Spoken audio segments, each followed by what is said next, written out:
Assalamu alaikum wa rahmatullahi wa barakatuh. I am Mr. Kalawale. I remain your agricultural VLE teacher.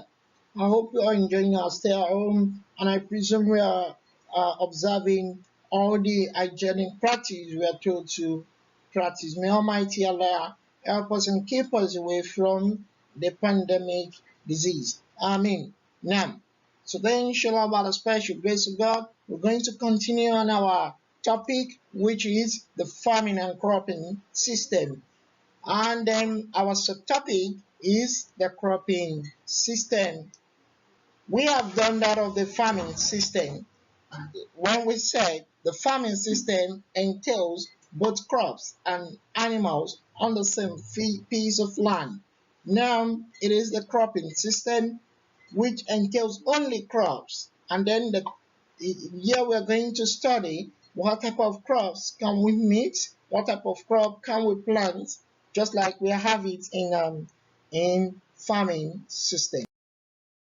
Now, the first thing that will come to you is the definition of cropping system. If you are asked what is cropping system, you'll be looking and say cropping system is a way in which crops are kept. No. Okay, let's just have this definition, which is the cropping system is a series of interrelated activities put together by farmers to improve crop production and to make profit. The sole aim of trying to improve crop production as a farmer, as an entrepreneur, is to make a profit. Now, what's the series? System connotes the series, different method we put together in order to improve crop production. Not just only the crop production, even the soil fertility must be improved and maintained. That is that for the definition of cropping system. Any question, please, about the definition? Okay, if you have any question, please jot it down and don't forget to always use the comment box. Let's proceed on this. Let's look at the factors that can consider a farmer to adopt a type of cropping system. We have different types of cropping system, but before a farmer can adopt a type of cropping system, the farmer must consider some factors. And what are these factors? The first factors, amongst others, is the climate. The climatic condition must be checked. The rainfall, the temperature, the relative humidity, the photoperiodism must be checked. Now, the rainfall, everything, the farmer must look at it and look into it like, what type of crop can I plant this season with this type of rain? What type of crop can I plant this season with this high temperature? And so on. This is what farmers must look into. Another is the soil factors. Now, the soil factors entails the soil pH, the soil acidity. That is, the farmer must look at the soil acidity and the basic alkalinity, also the soil structure, the soil nutrient, the type of crop that can be planted on this type of soil must also be determined. Another is land availability. When there is enough land, that you have acres of land, you can go into mechanization. You can plant as much as you wish, like the soil cropping, for instance. Let's look at another factor, which is the social factor. The social factor is just like the social belief in the community. Do they believe in the type of crop you want to cultivate, or they do not believe in it so that you don't go into loss? Another one is the technological factor. Like I said earlier on, when there is land availability, there is large acres of land for you, you need to go into mechanization. But since the technologies are not readily available, you need to practice another method of cropping system, and that is what a farmer will want to look into.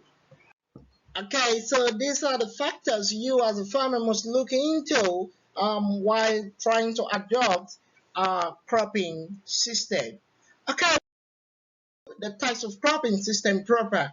We have here the four types of cropping system.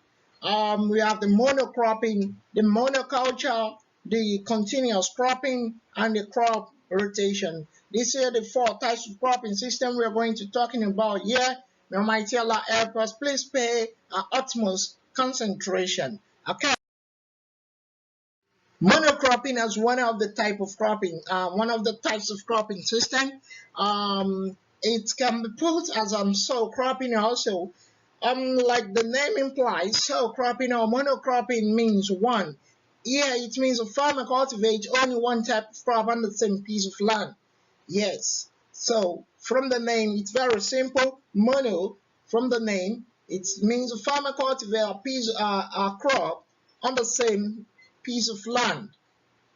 Now, what are the advantages of monocropping or soil cropping? It encourages mechanization, like I said earlier on, since it is one type of crop, so it encourages mechanization for us to do it on large acres of land, so we can now start planting. So we need our planters that will help us in planting. We cannot be sowing the seed in the soil one by one. We need planters. So that's why it encourages mechanization. Another is it does not lead to competition for space, light, and nutrient, since they require the same amount of nutrients in the soil. So there is not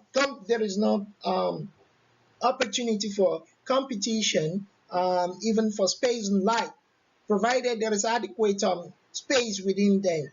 Again, the disadvantages of monocropping, or what we can also call soil cropping, it encourages, it build up pest and diseases. And again, there is risks of crop failure. It is very high. Okay, what do we mean by it build up pests and diseases? We look at it, how does it build up pests and disease? Is it the one that is going to call them? Yes. Look at it.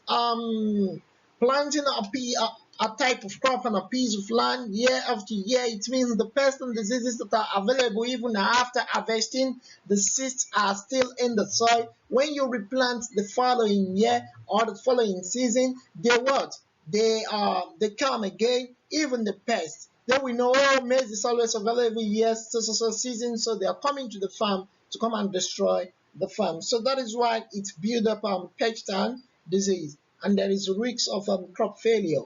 Yes, when the crop fails to germinate, it's a very big land. So if adequate maintenance is not practiced, you might not know those ones that need replanting. So that is one of the disadvantages. The farms of soil cropping. We have monoculture as a form of soil cropping, though in the types of cropping system we mentioned monoculture. Monoculture and then monocropping, they're more or less the same thing. Look at it here. This is a system where a farmer cultivates only one type of crop on a piece of land every season. Every season, that is this season, the wet season, the farmer continue cultivating maize and maize and maize every season. It is monoculture. One sim that is single one cultivation. And again, let's look at a continuous cropping. This is a system whereby a piece of land is put under permanent cultivation from one growing season to another growing season. We can see that in monoculture it deals with one season, in continuous cropping it deals with one season and another season. It is alternating each other. When we say it is alternating each other, wet season is alternating the dry season. So it means at every time, every season, plants still remain on the farm. So in the wet season, we're going to see a plant on the farm. In the dry season, we're going to see another plant on the farm. So the plant is put on the permanent, the farm is put on the permanent cultivation. That is that for the continuous type of cropping system, which is multiple cropping or the polycropping. Multiple cropping or the polycropping. As the name also implies here, multiple means more than one. Poly also means many. So yeah, we're talking about when a farmer cultivates two or more crops together on the same piece of land. It can be annually or perennially. So that is what we meant by the multiple cropping. where a farmer decide, oh, I don't have big acres of land. I want to maximize or minimize the use of my land, so I can plant two crops and have them two different season, or even harvest them differently, or even harvest them almost at the same time. A farmer can decide to do that. Now let's look at the forms of multiple cropping. The multiple cropping here, one of the forms is a mixed cropping,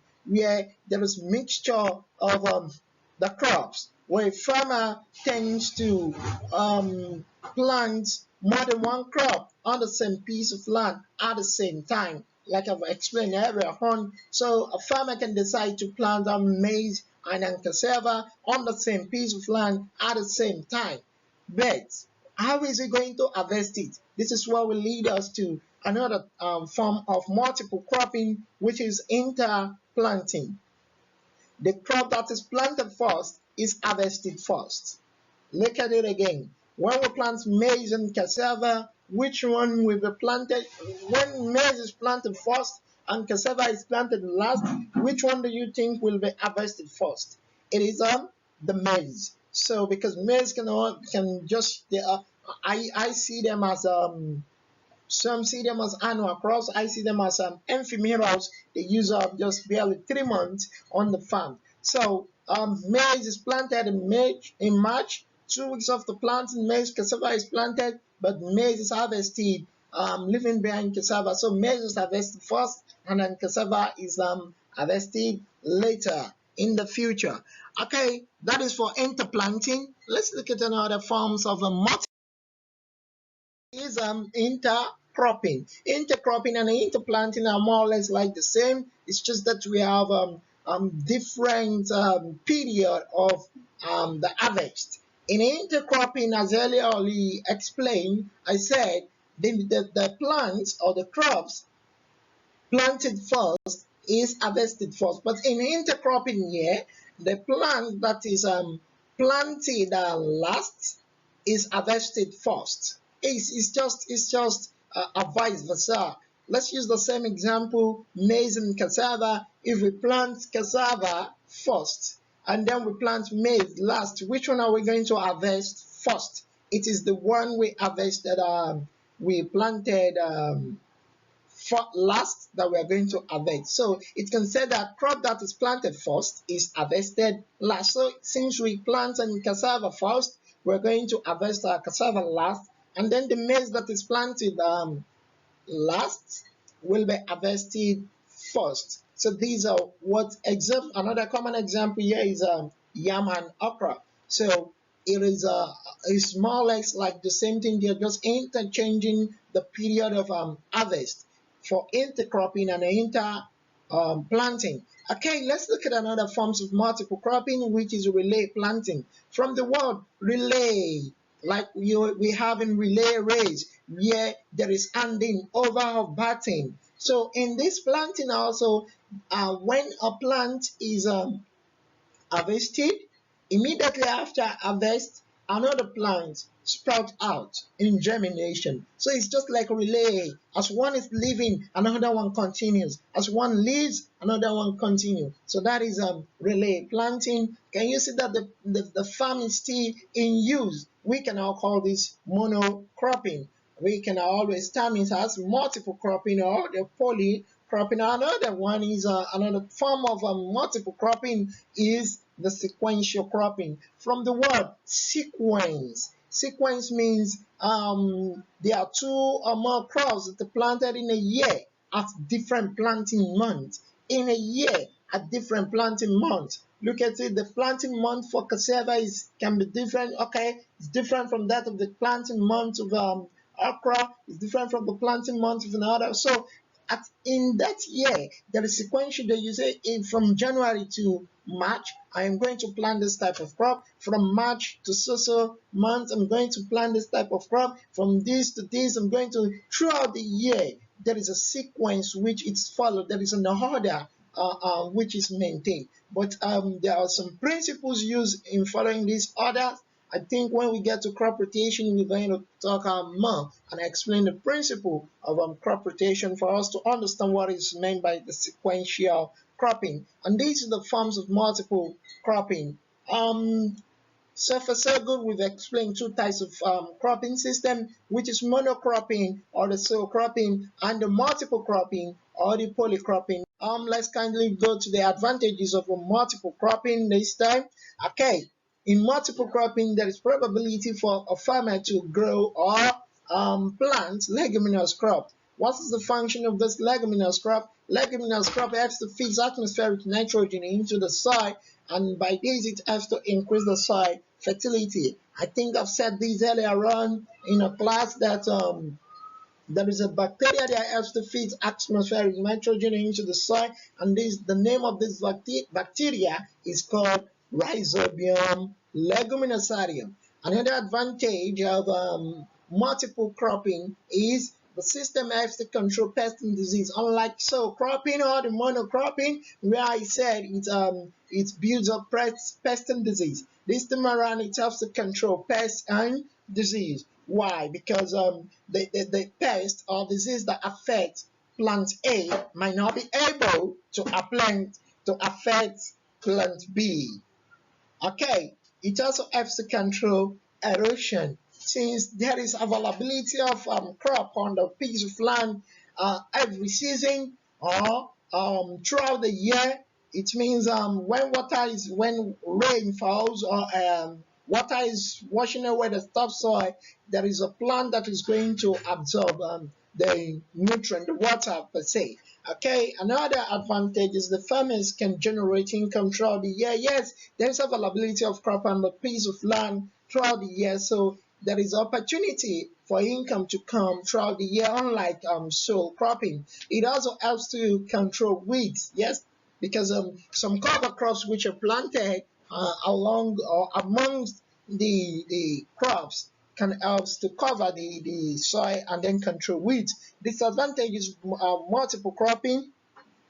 It discourages mechanization because you are not planting the same type of seed on the same piece of land. You might not need planter because on this row, let's take for instance where we have the mixed one. On this row you have you want to plant maize. On this row you want to plant your yam. On this row you want to plant your okra. On this row you want to plant your rice. On this row you want, so you might not need those machines or else you do it. And again, it might not need much land. So it helps in maximizing or minimizing the use of the land. Another one, it leads to competition of water, space, light, nutrient, because these plants or the crops, they require for the nutrients there is different requirement for nutrients, water, space, and light. So there will be competition amongst them.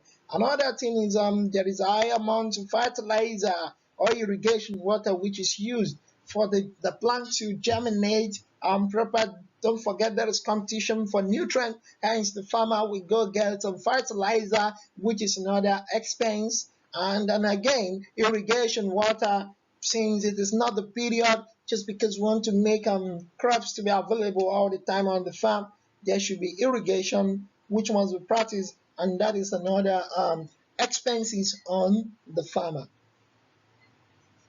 Okay, another type of cropping system, which is the crop rotation. Like I said earlier on, I said we're going to talk about the crop rotation and some principles of crop rotation. From the word crop rotation is not just practiced by an ordinary farmer. We can see here it is stated is a scientific method of planting different types of crops. This time around we plant different types of crop. It is not even more than three, more than four on the same piece of land in a definite order. It has a sequential order. So it is and within a circle, season after season, year after year, and that is how it is planted on the farm, the piece of land. The farming system, which is the crop rotation, the cropping system, which is the crop rotation, helps to maintain the soil fertility as well. How does it maintain soil fertility? We're going to talk about it. But before we go into that, can we move to the What are the principles of crop rotation? Number one, crops that share the same pest and disease should not follow each other. E.g., maize and rice, they are cereals, they shouldn't follow each other. You can follow cereals and legumes, no problem. But cereals, legumes and legumes should not follow each other because they share the same pest and disease. Another principles of crop rotation is deep rooted crops should should be followed by shallow-rooted crops. Yes, there's reason for these. Deep-rooted crops, they require soil nutrient in the deep part of the soil, while the shallow-rooted crop requires soil nutrient in the upper part of the soil. So therefore, they tend not to affect each other. So this year, if I plant, maize, and then the following year I plant yam, I think my plants or my crops are going to survive on the farm. But if this year I plant maize, and then the next year I plant maize again, can you see they are both shallow rooted crops? It means maize this year, or not even this year, let me say season, as taking all the necessary or required nutrients in the upper part of the soil, and then trying to plant another shallow rooted crop like rice again the following season can affect the rice. So that is why we say deep rooted crops should be followed by shallow rooted crops again, and vice versa. Again, number three, crops that require large amount of nutrient should be planted first. Does that require, that is the shallow rooted, it's just simply put as shallow rooted crops should be planted first. The next one is crop that require little nutrient, that is the deep rooted crops should be planted last. So if you look at this method, this is the method that is practiced in mixed cropping, where we have the form, which is the interplanting or the intercropping. Those that are planted first and the ones that are planted last, how are they harvested? So this type of cropping system can also practice that. So another is the leguminous crop. Like I said earlier on, I said there is no way we want to we want to adopt the method of mixed cropping, that we are not going to talk about planting leguminous crop like groundnut, cowpea, pigeon pea, etc., because they help to fix atmospheric nitrogen into the soil by bacteria called Rhizobium leguminosarium. And again, manure should be added every 4 years. These are the principles of crop rotation. And their disadvantages. The advantages of crop rotation is more or less the same thing with that of mixed cropping. When we say mixed cropping, where we plant more than one, so it's because here too it is a more than one, but because it requires a scientific method, and don't forget it's a sequential method. And that is why, number one, we said it helps to control pests and diseases. And again, we said it has to control erosion. I think I've explained that earlier on. And again, we said leguminous crops have to increase the soil fertility. We know the reason why leguminous crop has to increase soil fertility. It helps to minimize the use of land. I think I've mentioned this earlier on. And again, it improves the soil structure. I think I've spoken about this earlier on. The presence of crops helps to control weeds. And I think I've said this and in crop in mixed cropping. Okay, let's look at the disadvantages of crop rotation. Number one, it requires special skill. Like I said, from the definition of crop rotation, it is a scientific method. Since it is a scientific method, it requires special skill. So an ordinary farmer cannot dabble into this. If you don't understand the method, if you don't understand the mechanism, you cannot adopt this type of method in your farming system. Okay, another disadvantage is it requires high capital. It requires high capital, like we said in miscropping, because we want to make the crop to be available throughout the year. We want to make profit. Don't forget you have to add manure. You don't forget you have to add fertilizer. You don't forget you have to. There is irrigation which you must make available for the soil and so on. So it requires high capital. That is why it is practiced by commercial farming. So that is that about our cropping system. So far so good. I will use opportunity to tell us thanks for listening, and I will leave behind us, I will leave for us that as a farmer you are free to adopt even more than one method anytime. And then don't forget, farming is a good job. It's a good work we can dabble into. Please, nowadays we now have farmers wearing tie. You can make it in farming. Again, please copy your notes in your agricultural notes. I will request for the notes anytime sooner. Thanks for listening once again, and do not forget to practice the normal hygiene we are told to do. Ma salam.